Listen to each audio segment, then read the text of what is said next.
If I told you I was sitting on $30 million the day I buried my husband, you'd think I was either heartless or crazy. That's what people would assume about a woman like me. 67, gray at the temples, hands that still smell faintly of lemon polish, the kind of mother who spent her life smoothing corners so nobody else got cut. But that morning, in the quiet of the funeral home, I made a decision that felt like swallowing a stone. I would stay silent about the inheritance, and I would stay silent about the one secret my late husband and I agreed would keep the family from tearing itself apart. I wasn't trying to be a saint. I was trying to keep peace long enough to breathe. The viewing room looked like every American goodbye you've ever seen. Soft lighting, white lilies, a slideshow playing too slowly, and a table of bottled water no one touched. I stood near the casket with my purse clasped in both hands, nodding at condolences, letting people press my fingers and call me strong. Across the room, my daughter-in-law Brittany floated from group to group in a black dress that fit like it had been chosen for a camera, not a funeral. She dabbed her eyes with perfect timing, hugged my son Ethan a little too tightly, and kept glancing toward the corner where Mr. Lowell, Thomas's attorney, spoke quietly with the pastor. Every time her gaze flicked that way, it was quick and careful, like she didn't want anyone to notice. I noticed. I noticed everything. I noticed how Brittany's voice softened when she said, "Maggie, if you need anything, we're here," and how her fingers tightened around my elbow as if she were already steering me. I noticed the way Ethan looked worn down. His shoulders slumped like grief had turned him into someone smaller. And I noticed how, when Mr. Lowell approached to offer his sympathies, Brittany appeared at my side before the man finished his sentence. "We'll handle whatever paperwork there is," she said brightly, as though death came with a to-do list. Mr. Lowell's eyes met mine, and there was a moment, just a breath, where he seemed to ask without words if I wanted him to correct her. I gave him the smallest shake of my head. "Not now. Not here. Not in front of everyone. 7 days. That was all I needed. 7 days until the reading, 7 days until the truth would have to sit at the table with us. I could already feel the pressure building, like a storm forming beyond the windows, but I kept my face calm and my voice gentle. "Thank you, Brittany," I said. "That means a lot." Because the truth was, I wasn't just grieving my husband. I was watching my family, counting the seconds, and praying they wouldn't force my hand before I was ready. The next morning, the house felt too big for one person. Like every room had learned how to echo. I woke up in the same bed Thomas and I had shared for 42 years and stared at the ceiling fan turning slow, as if even it was tired. The kitchen clock read 6:15, and I moved through my routine on purpose, because routine is what grief tries to steal first. I brewed coffee, not the fancy kind my son once bought me for Christmas, but the simple store brand Thomas liked, the one that smelled like Sunday mornings. I stood at the window with the mug warming my hands and watched a squirrel hop along the fence line, bold as ever. Outside, the world kept operating, and that felt almost rude. At 8:30 my phone rang, and before I even looked, I knew who it would be. Brittany always called early, as if waking first gave her some kind of advantage. Her voice was soft, sweet, carefully concerned. She asked how I had slept, if I had eaten, if I needed anything. I told her I had coffee and that I would be fine. There was a pause, the kind people leave when they are about to ask for what they really want. Then she said, "Ethan and I were thinking we should come by today, just to help you get organized. You do not need to deal with all the details alone." Organized. That word landed in my chest like a small warning bell. "I appreciate that," I said, keeping my voice even, "but I am taking the morning slow." Brittany laughed lightly, like I had said something adorable. "Of course. We will just stop in for a little while. Maybe around noon. We can look at bills, mail, any paperwork that needs attention. People take advantage when things are messy. You know? When she said people take advantage, I almost smiled because she did not hear herself. By 11:50, I had already opened every envelope that arrived overnight and placed it in neat stacks on the dining table, not because I needed help, but because I wanted to see what Brittany reached for first. I set a notepad beside my plate like I was preparing for a budget meeting, and I placed my car keys in my purse instead of on the counter. Small things. Quiet protections. Their SUV rolled into the driveway right on time, shiny and clean, as if they had polished it for the occasion. Brittany stepped out in leggings and a sweatshirt that said "Blessed" in cursive, her hair in a tidy ponytail, her face arranged into sympathy. Ethan followed, carrying a grocery bag and looking like he had not slept. He hugged me, and I felt the familiar weight of my boy's arms. But there was distance in his eyes, the kind that comes when someone else has been speaking into your ear. Brittany walked past me with the confidence of someone who already belonged, setting the groceries on my counter, opening my refrigerator without asking. "We brought soup," she said. And I printed a checklist. A checklist. She pulled papers from her tote like she was a project manager. "First," she said, "we should gather anything important. Titles, account statements, insurance. And you should put the house in Ethan's name soon just for safety. If something happens to you, it will be easier." Ethan cleared his throat. "Mom, it might be smart," he said carefully, like he was repeating a line he had practiced. I looked at my son, at the way his gaze slid to Brittany before returning to me. The storm outside my window had not arrived yet, but I could feel the air change. I took a slow sip of coffee, set the mug down, and nodded as if I was considering it. "That is a lot to think about," I said. "Why do not we start with the mail?" And as Brittany reached for the stack closest to her, I began counting down in my head. 6 days. By the time Brittany left that afternoon, my kitchen smelled like chicken noodle soup and quiet entitlement. She hugged me at the door as if we had made progress together, then slid into the passenger seat while Ethan lingered on the porch. He looked at the wind chimes Thomas had hung years ago, the ones that still sang whenever the breeze decided to be kind. "Mom," he said, lowering his voice, "she just worries. She wants to make sure you are okay." I nodded, the way mothers do when we want our children to feel safe, even when we are the ones standing on thin ice. "I know," I said. "Grief makes everyone anxious." He exhaled like he was grateful I did not argue, then followed her down the steps. When the SUV pulled away, I locked the door and leaned my forehead against the wood. I did not cry. Not because I could not, but because I needed my tears later in private where they belonged. I walked back to the dining table and looked at the place Brittany had sat. The stacks of mail were still there, but the order had changed. The credit card statements were suddenly on top, and the homeowner's insurance packet had been opened. She had not been organizing. She had been scanning. I picked up the notepad I had left by my plate. In the margin I had written a few words while she talked like I was taking her advice seriously. House in Ethan name, easier if something happens, just for safety. I underlined just for safety twice. Then I checked my phone the way you do when you have a feeling you should not ignore. There was a missed call from a number I did not recognize and a voicemail from Mr. Lowell. His message was brief and polite, but the tone carried something heavier. He said he was sorry again for my loss, and he said he would like to schedule a meeting later in the week to review the timing and the process for Thomas's arrangements. He did not say inheritance. He did not say trust. But he said process in a careful way, like he was setting a boundary. I saved the message and set the phone down. Then I did something I had not done in years. I pulled the small lockbox from the back of my closet and slid it onto the bed. It was heavy for its size, the kind of weight that tells you the contents matter. Inside were our marriage certificate, Thomas's military papers, the deed, and a sealed envelope with my name written in Thomas's handwriting. I stared at that envelope for a long minute, remembering the night he told me, "Do not tell them until you have to. Give them a chance to behave like family." I had agreed because I loved him, and because I believed people could be decent when it counted. But Brittany had already started treating my life like an open file folder. I put the envelope back and locked the box. Then I went to the kitchen, opened the refrigerator, and found the container of soup Brittany had brought. "Blessed," her sweatshirt had said. I stared at that word and felt something settle in me. Not anger, not yet, but clarity. If peace was going to last, it would not be because I handed over control. It would be because I kept my mouth shut and my eyes open. I sat at the table again, opened my notepad, and wrote a new line beneath the underlined words. 5 days. And then, as if the universe wanted to test me, my phone buzzed with a text from Brittany. "Hey Maggie. I accidentally got a notification from your bank mail. Do you want me to help set up online access, so we can monitor things together?" My fingers went still. Monitor things together. I did not reply. I took a screenshot instead. That screenshot sat in my camera roll like a tiny piece of truth that could not be argued with.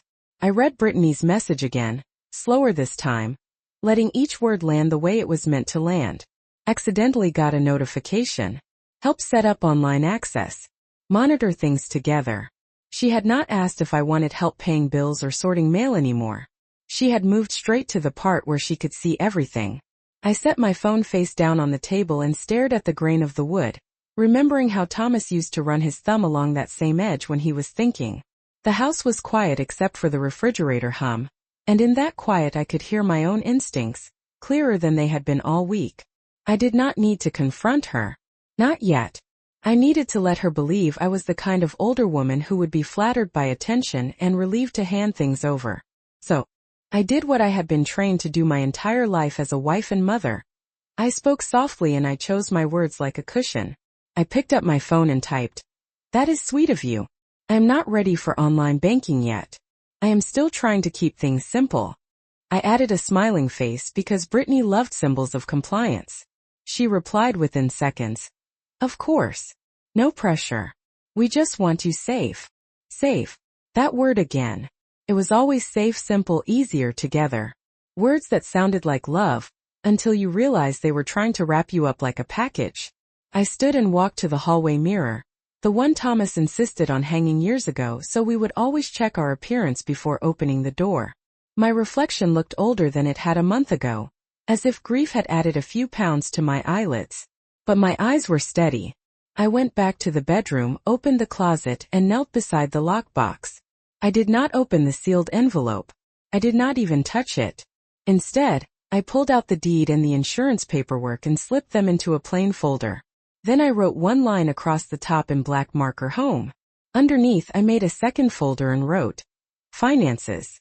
A third, "Legal." It was not dramatic. It was not glamorous. It was survival, and it made me feel like I could breathe again. That evening Ethan called. His voice sounded careful, like he was walking across a floor he did not trust. He asked how I was holding up, and I answered honestly that I missed his father every time I looked at the recliner in the living room. There was a pause, then he said, "Brittany is just trying to help. She thinks maybe you should not be alone so much." I could hear her in the background, not speaking directly, but present, like a hand on his shoulder. "I am not alone," I said. "I have neighbors, church friends, and I have you." Ethan swallowed. "We were thinking," he began, and I already knew what was coming. "Maybe you could come stay with us for a while. Just until things settle. Stay with them. In their house, under their rules, with Brittany monitoring everything." I kept my tone gentle. "That is kind, but I need to be here," I said. "This is still my home." He did not argue, but his silence had the weight of disappointment, as if I had failed a test I did not know I was taking. After we hung up, I wrote in my notepad again, 4 days. Then I opened my voicemail and listened to Mr. Lowell's message one more time. I called his office and left a simple request for an appointment, just me, no family, no helpers. When I set the phone down, it buzzed again. Another text from Brittany. "Do you know where Thomas kept his important papers? We should gather them before anything gets lost." I looked at the locked closet, then at my notepad, then at the screenshot I had saved. My hands were steady as I typed back, "I have it handled." It was the first time I did not soften my answer, and I could almost feel Brittany's smile fading on the other end.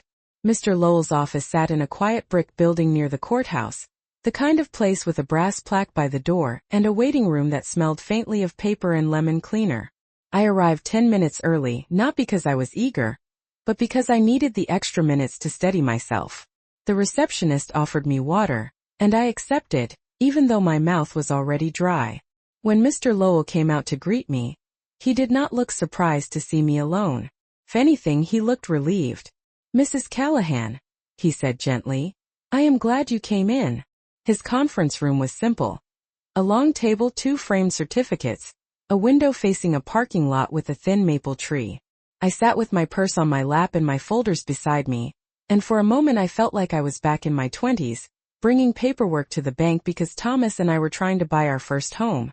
Mr. Lowell folded his hands. "Before we discuss timelines," he began, "I need to confirm something. You are not being pressured to make changes, are you?" I did not answer right away. I just took a slow sip of water and set the cup down. "My daughter-in-law has been enthusiastic," I said. It was the nicest word I could find that still carried a warning. Mr. Lowell nodded, as if he had already heard this story 100 times. Enthusiasm is not a problem, he said. Control is. Then he slid a folder across the table, and my stomach tightened when I saw Brittany's name typed on a sticky note tab. She called my office, he said. She asked whether she could be added as a point of contact for your husband's estate. She also asked whether we could send documents directly to her for convenience. I felt heat rise behind my eyes, not tears but something sharper. Did you? I asked. No, he said immediately. That is why I asked you to come. Your husband was very clear about who should receive communications. He did not say my name out loud, but the way he looked at me said it anyway. I reached into my purse and pulled out my phone. I opened the screenshot of Brittany's message and turned the screen toward him. This was 2 nights ago, I said. She said she accidentally got a notification from my bank mail. Mr. Lowell's expression tightened, just slightly. He did not gasp or dramatize. He simply absorbed it like evidence. Thank you, he said. Keep saving things like this. The word keep made my spine straighten. I do not want a war, I said quietly. I just want to be left alone long enough to grieve. Mr. Lowell leaned back. Then let us make sure the law does the talking, he said. He explained the next steps in plain language the way a good professional does when he knows a person is overwhelmed. He reminded me that I did not have to sign anything brought to my doorstep, that I could refuse any so-called assistance that required access to my accounts, and that any major decision should happen in this room, not at my kitchen table. Then he asked, have you told anyone about the trust? My fingers tightened around my water cup. No, I said. Not even my son. Mr. Lowell nodded once. That was your husband's instruction, he said, almost like he was reciting a rule. And there was a reason for it. When I stood to leave, he walked me to the door and lowered his voice. Mrs. Callahan, there is a meeting scheduled in 3 days, he said. The formal reading. If someone is trying to position themselves before that, it usually means they know they are not in control of what is coming. Outside, the air felt colder than when I arrived, and the sky looked like it could snow even though the forecast said clear. I sat in my car, hands on the steering wheel, and breathed until my heart slowed. Then my phone buzzed with a new message from Brittany. Hey Maggie, I talked to a financial advisor who can come by tomorrow. It will be quick. We can get everything squared away. Tomorrow. She was speeding up. I stared at the screen, then opened my notepad and wrote, 3 days. And beneath it, I wrote a second line I had never needed before. Do not meet alone. The next day I let Brittany have her little performance, but I made sure the stage was mine. I did not invite her financial advisor into my home, not after what Mr. Lowell told me, so I suggested we meet at a chain coffee shop off the main road, the kind with bright lights and cameras and plenty of people pretending not to listen. Brittany agreed too quickly, like she thought a public place made her look respectable. She arrived first, of course, seated at a small table with a folder already open, smiling like she had just won something. Next to her sat a man in a crisp button-down shirt with a laptop, a leather portfolio, and the practiced confidence of someone who says the word assets for a living. Ethan came in behind them carrying 2 coffees, his eyes flicking between me and Brittany as if he was trying to keep the peace with his body. I ordered a plain tea and sat down slowly, letting them feel my patience before they tested it. Brittany leaned forward. Maggie, this is Derek, she said. He is going to help us make sure everything is protected. Derek offered a handshake. His grip was firm, his smile professional. Mrs. Callahan, I am sorry for your loss, he said. Brittany tells me you want to simplify things. I did not correct him. I simply nodded because letting people believe what they want can be useful. Derek opened a document on his laptop and turned the screen slightly toward me. It was full of boxes in fine print, the kind of form that looks harmless until you understand what it does. Brittany's voice stayed warm. It is just a standard authorization, she said. So Ethan and I can help you with accounts, bills, anything that pops up. You have been through enough. Ethan cleared his throat. It would make it easier, Mom, he said, and I heard the strain behind the word easier, like he was trying to convince himself too. I looked at the screen, then at Derek, then at Brittany. I have a few questions, I said pleasantly. Brittany blinked almost imperceptibly. Like questions were an inconvenience. Of course, Derek said. I pointed with one finger, not touching the screen, just hovering. This authorization, I asked. Does it give access to view accounts only? Or does it allow transactions? Derek hesitated for half a beat. It can allow limited transactions depending on how it is used, he said. I turned my head slightly toward Brittany. Limited, I repeated softly. And who decides what limited means? Brittany smiled wider. Maggie, do not worry. It is for your benefit, she said, and her tone carried that familiar sweetness that always tried to push me into compliance. I nodded as if I accepted her reassurance, then asked another question, still gentle. If I sign this, I said, can it be revoked immediately in writing without a court process? Derek's fingers tightened on his pen. Technically yes, he said, but it depends on. Depends on what? I asked, keeping my voice light. Ethan shifted in his chair, uneasy. Brittany's smile began to stiffen at the edges. I could see her realizing I was not the confused widow she had imagined. I leaned back and folded my hands. One more, I said. Why did you choose today specifically, when there is a formal meeting with Mr. Lowell in 3 days? Brittany's eyes flashed. Because we are trying to help you, she said, sharper now. Derek looked down at his laptop. Ethan stared into his coffee like it held answers. I tilted my head and let a small smile touch my mouth, the kind that looks polite but says I am awake. I appreciate concern, I said. But I do not sign anything I did not request. If you want to support me, you can respect that. Brittany opened her mouth, then closed it, then forced another smile. Fine, she said. Take it home and think about it. I picked up my tea and took a slow sip, as calm as if we were discussing garden tips. I will not be taking it home, I said. I will be leaving it right here. Then I reached for my purse, stood, and added quietly, 2 days. That night the house did not feel big anymore. It felt watched. Not in a spooky way, not like some movie, but in the practical modern way people watch each other now, through silence and timing and little digital nudges. At 7:23 my phone buzzed with a notification from my bank app. A sign-in attempt from a new device. The location was listed as the next town over, and the device name was something generic like Android phone. I had never owned an Android phone. My hands did not shake, but my stomach went cold.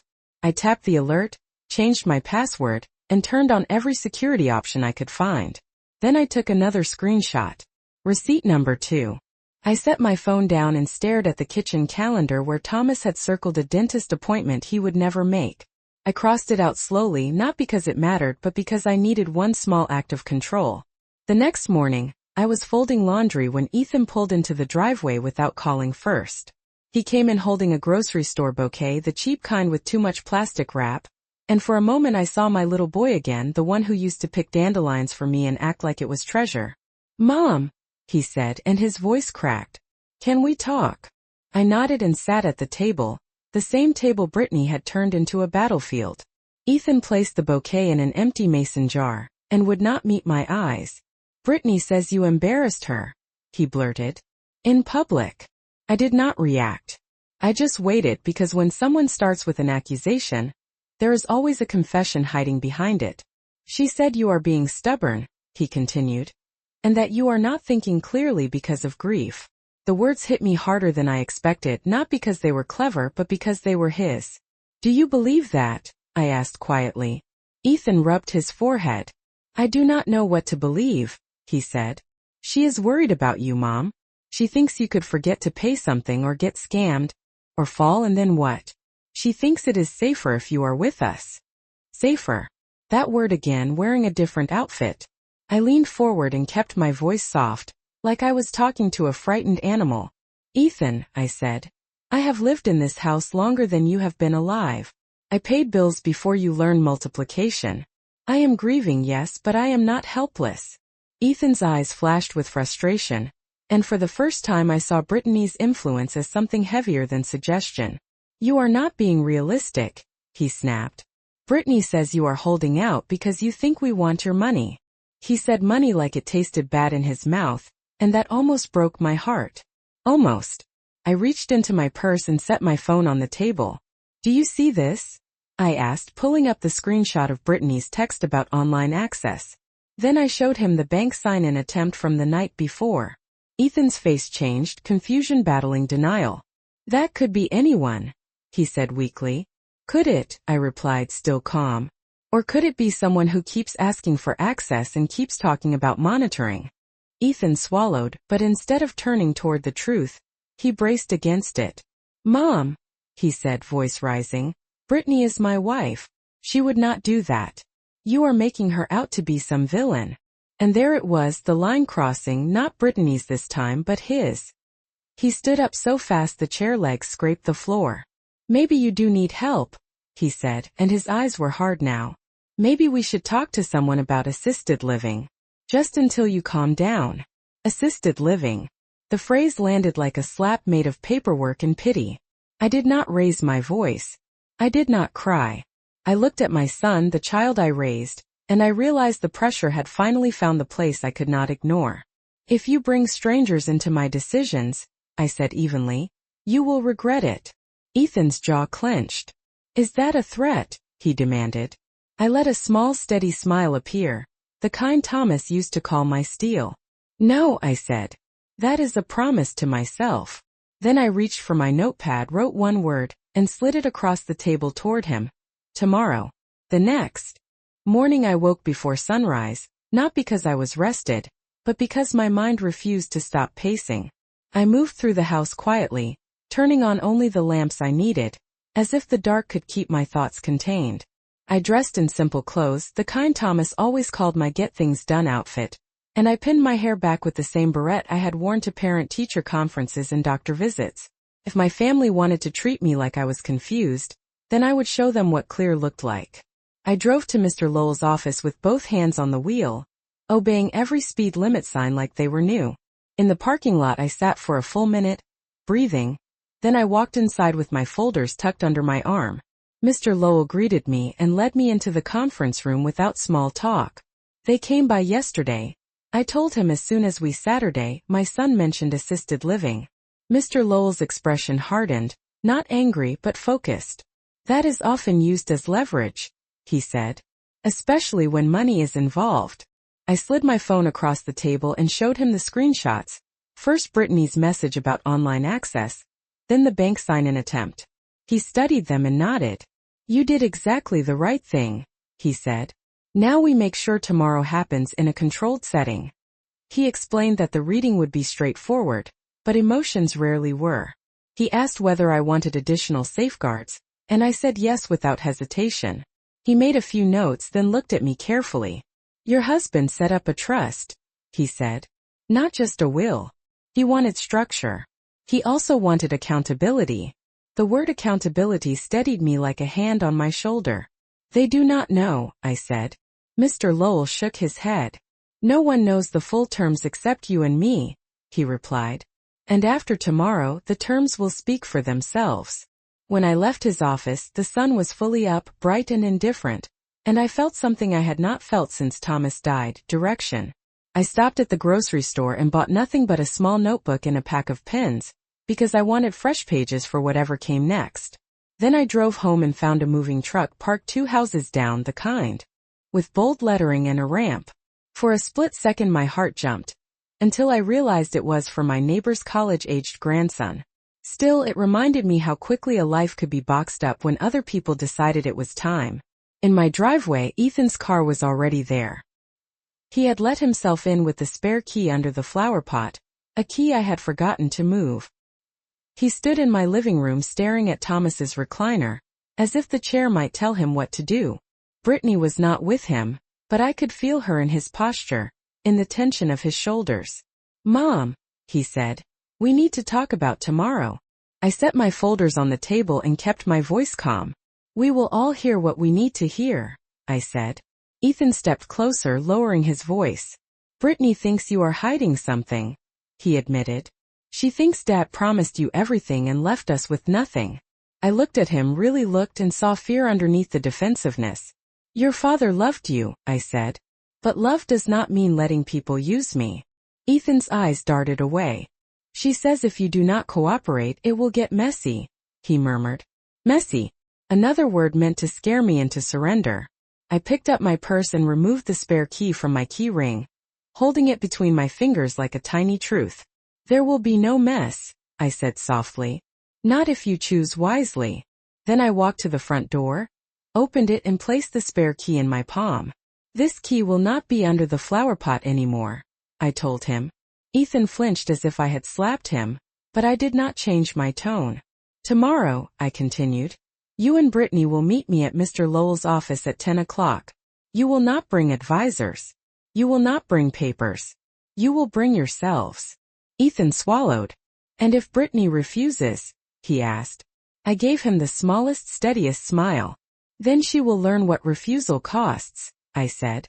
And in my head I heard Thomas's voice from years ago, calm and certain. Give them a chance to behave like family. Tomorrow was their last chance. Mr. Lowell's conference room looked the same as it had the day before, but the air inside it felt different, like everything had been wiped clean and set back into place. I arrived early and sat with my hands folded, my purse tucked close, my spine straight. When the door opened, Ethan walked in first, eyes tired and uncertain, and Brittany followed half a step behind him in a tailored coat that tried too hard to look serious.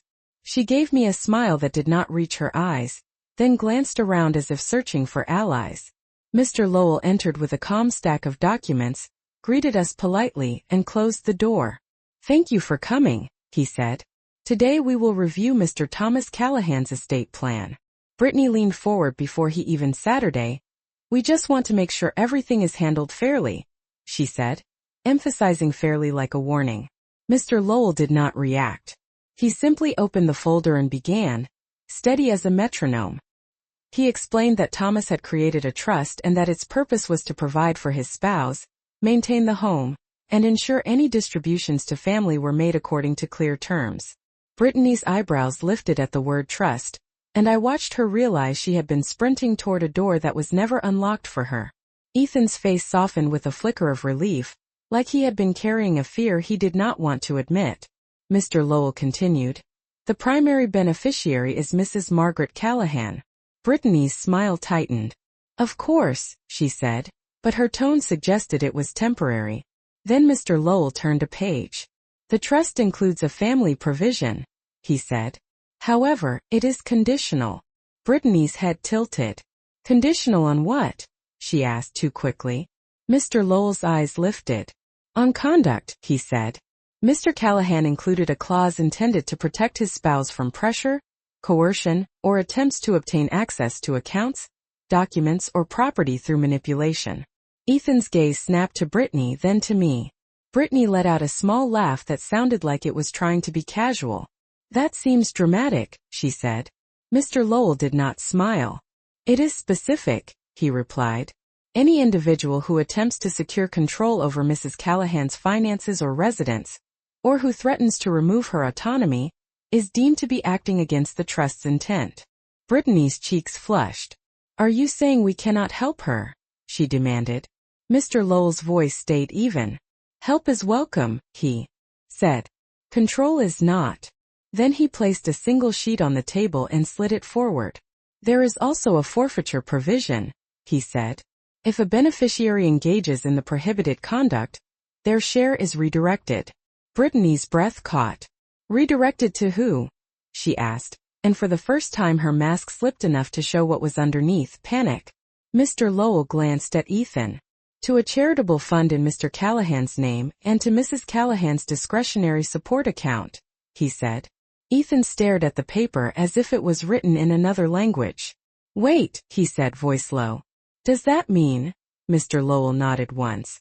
It means that any attempt to force Mrs. Callahan into assisted living for leverage, any attempt to obtain banking access without her request, any attempt to transfer the home for convenience, triggers the clause.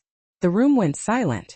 Brittany turned toward Ethan, searching his face for rescue, but Ethan was looking at me now, really looking like he was seeing me for the first time in weeks. His voice shook. Mom, I said that, he whispered. I said assisted living. I held his gaze and my throat tightened, but I kept my voice gentle. You did, I said. And it hurt. Brittany sat back sharply. This is ridiculous, she snapped. We were trying to protect her. Mr. Lowell slid my screenshots onto the table without fanfare, like placing stones in a line. Brittany's eyes darted to them, and her mouth opened then closed. Ethan's shoulders sagged. "Brittany," he said quietly, "did you try to get into her bank?" Brittany's answer came too fast. "No," she said. "I mean, I do not know, maybe the advisor did something, I was just—" She stopped when she realized every word made it worse. Ethan put his hand over his face, and when he lowered it, his eyes were wet, not with drama, but with regret. "Mom," he said, "I am sorry. I let her turn me into someone I do not like." That was the moment my anger finally loosened its grip, because what I wanted most was not revenge.